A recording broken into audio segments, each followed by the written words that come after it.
আসসালামু আলাইকুম প্রিয় বন্ধুরা, সবাই কেমন আছেন? আশা করি ভালো আছেন। তো আলহামদুলিল্লাহ আমি আল্লাহর রহমতে ভালো আছি। তো আজকে একটা নতুন রেসিপি নিয়ে চলে আসলাম। আপনারা জানেন ছাদ থেকে গতকালকে আমি ওই যে ওষুধি গাছের মতো যেটা খেলে অনেক উপকার, শরীরের নাকি বাত ব্যথা, তারপরে এমনিতে ব্যথা এগুলি চলে যায় এই গাছটা খেলে। তো এটা আসলে কি বলে এটাকে আমার জানা নেই। আপনারা যদি কেউ এটাকে চিনে থাকেন তাহলে অবশ্যই কমেন্টের মধ্যে জানিয়ে দেবেন। আর হচ্ছে এখন আমি এগুলি কেটে তারপর হচ্ছে বেচে এগুলি এখন ধুবো, পরিষ্কার করব, পরিষ্কার করে হচ্ছে এগুলি সেদ্ধ করব। আমি শুনেছি এটা নাকি কচু শাক যেভাবে রান্না করে সেম ওইভাবে রান্না করতে হয়। তো প্রথমে একটু সিদ্ধ করে নিতে হয়, তারপরে ব্লেন্ড করে তারপরে রান্না করতে হয়। মানে একদম মাংস যেভাবে রান্না করে ওইভাবে মশলা দিয়ে কচু শাক যেভাবে রান্না করে ওইভাবে রান্না করতে হয়। তো যাই হোক, আমি এখন এগুলি পরিষ্কার করে ধুয়ে নিচ্ছি। তো আসলে এই গাছটা আমি খেতে কেমন হবে তা জানি না, আজকে প্রথম দিন রান্না করতেছি। যদিও এটা উপকারী একটা গাছ, তো এটাকে কি বলে আমি জানি না, যার জন্য আমি এটার নাম বলতে পারতেছি না। তো এখন হচ্ছে আমি এগুলা পরিষ্কার করে ফেলেছি, তারপর আমি একটু পানি দিয়ে এখন সিদ্ধর মধ্যে বসিয়ে দেব। তো এখানে আমি দেখতে পাচ্ছেন বন্ধুরা, আমি চুলাতে বসিয়ে দিয়েছি।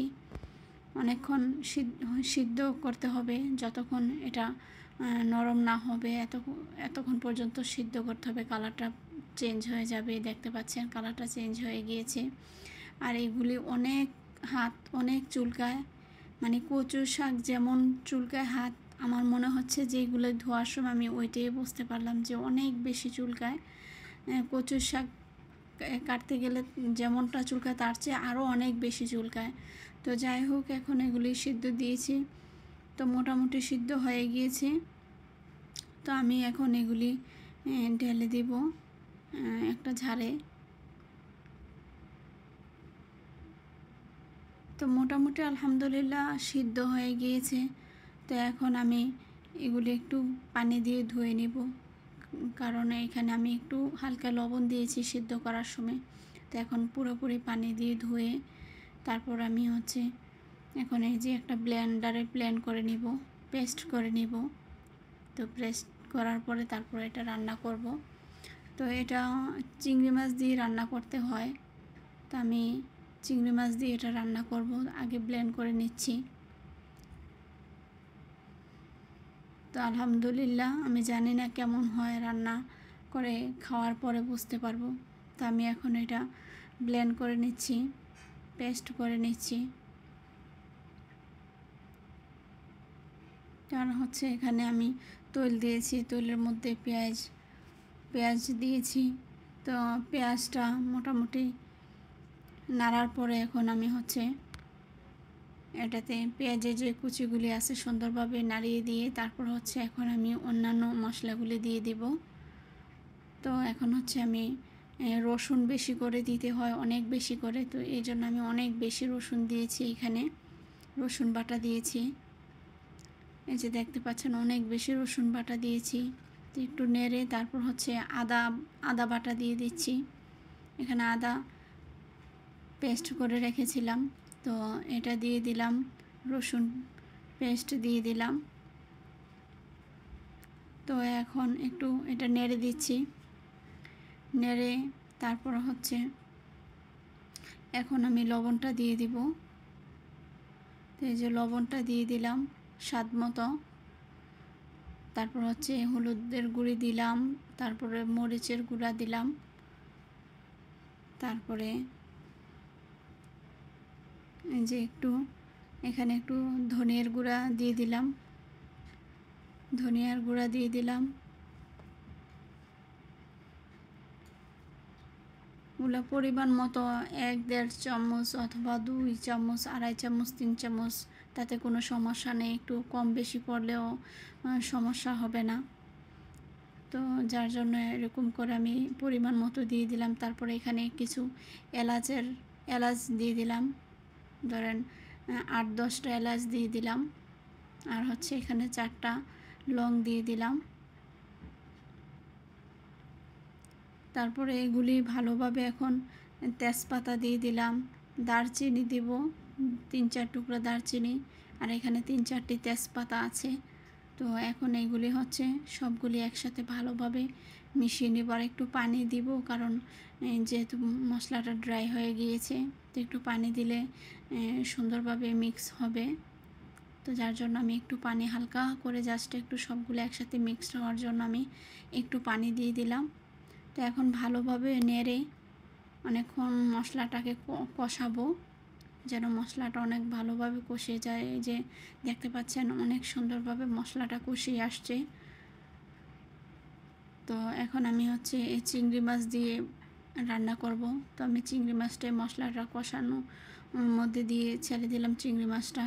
তো চিংড়ি মাছটা এখানে ভালোভাবে আমি নেড়ে কষাবো। কষানো শেষ হলে তারপরে হচ্ছে আমি মিক্সারটা দিব। তো দেখতে পাচ্ছেন অনেক নেড়ে তারপর যখন চিংড়ি মাছটা লাল হয়ে গিয়েছে, তখন হচ্ছে আমি এখন আরও একটু ভালোভাবে নেড়ে তারপরে হচ্ছে আমি পেস্ট দিয়ে দিব আর কি। মোটামুটি আলহামদুলিল্লাহ এটা আমার রান্নাটা অনেকটা হয়ে গিয়েছে। চিংড়ি মাছটা দেখতে পাচ্ছেন লাল হয়ে গিয়েছে। তো এখন আমি যেই মশলাটা, যেই সবজিটা আমি পেস্ট করেছি, এখন এটা আমি এখানে দিয়ে দিলাম। তো আমি এটা খুব ভালোভাবে মিক্স করে, মানে এটার সাথে মশলাটার সাথে আমি এটা ভালোভাবে মিক্স করব। তো দেখতে পাচ্ছেন বন্ধুরা, এটা পুরো আপনার কচু শাক যেরকম দেখতে হয়, এই কচু শাক এমনটাই হয়েছে কালারটা, বা এরকমই লাগতেছে। তা আমি এখন খুব ভালোভাবে মিক্স করব। এটা অনেকক্ষণ ধরে আমি এটা চুলাতে রেখে অনেকক্ষণ কষিয়ে নিব, কারণ যখন আমি এরকম কষাবো, কষাতে কষাতে যখন একদম আমার কড়াইতে যখন আর এটা মিক্সারটা লাগবে না, এখন তো চারপাশে লেগে যাচ্ছে, যখন এটা হয়ে যাবে তখন কোথাও লাগবে না কড়াইতে। পুরো আমার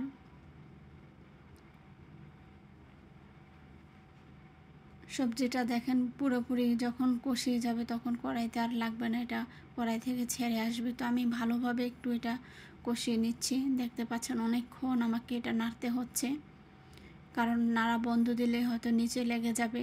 তো আমি জানি না, যেহেতু নতুন রান্না করতেছি, এটা নিচে লেগে গেলে আবার অন্যরকম হয়ে যাবে স্বাদটা। তো যার জন্য আমি চেষ্টা করতেছি, কন্টিনিউ আমি নাড়া দিচ্ছি যেন আমার কড়াইতে লেগে না যায়। কড়াইয়ের চতুর্পাশে আমি সুন্দরভাবে গুছিয়ে নিয়েছি। দেখতে পাচ্ছেন আমি নাড়তেছি অনবরত। নাড়ার পরে আমার কালারটা এরকম আসছে, এবং আমার এখন দেখতে পাচ্ছেন বন্ধুরা, এই যে কড়াইতে লাগছে না, তার মানে আমার মোটামুটি হয়ে গিয়েছে, আমার একদম রান্না লাস্ট পর্যায়ে এসে গেছে। তা আমি আলহামদুলিল্লাহ সেন্টটা খুবই ভালো আসছে, আশা করি খেতেও ভালো লাগবে। পুরাপুরি একদম মাংসের সব মশলা দিয়ে রান্না করেছি, তো মনে হচ্ছে যে মাংস রান্না করেছি এরকম। তো আলহামদুলিল্লাহ আমার কষানো শেষ, আমার রান্নাটাও আমার শেষ। দেখতে পাচ্ছেন এই যে এখন আমার একটু কড়াইতে লাগছে না, তো তার মানে এখনই বোঝা যাবে যে হ্যাঁ আমার এটা একদম পারফেক্ট হয়ে গিয়েছে, যেহেতু লাগতেছে না কড়াইতে। তো আলহামদুলিল্লাহ আমার এটা হয়ে গিয়েছে। আমি জানি না এটা খেতে কেমন হবে, আশা করি আলহামদুলিল্লাহ ভালো হবে। তো যেহেতু নতুন রান্না করেছি ফার্স্ট, আর এটা একটা উপকারী তরকারি। তো এই যে আমার এটা হয়ে গিয়েছে, আমি চুলাটা অফ করে দিয়েছি। চুলাটা অফ করে দিয়ে আমি একটু ঠান্ডা হওয়ার জন্য এটা আমি ছড়িয়ে দিচ্ছি। আর এখন হচ্ছে আমি এই যে আবার একটু চুলাটা ধরিয়ে দিলাম, জাস্ট একটু করে আবার বন্ধ করে দিলাম। তো দিয়ে তারপর হচ্ছে আমি এখানে বাড়তেছি আমার বাটির মধ্যে। দেখতে পাচ্ছেন বন্ধুরা কত সুন্দর হয়েছে, আসলে দেখতেও লোভনীয়, হয়তো খেতেও ভালো লাগবে, যেহেতু আমি লবণটা একটু দেখেছি, খারাপ লাগে না, ভালোই লাগছে। তো আলহামদুলিল্লাহ বন্ধুরা, কেমন হলো আপনারা জানাবেন। তো আমার ভিডিও যদি ভালো লেগে থাকে তাহলে আমাকে সাবস্ক্রাইব করে আপনারা আমার পাশে থাকবেন। তো আসসালামু আলাইকুম।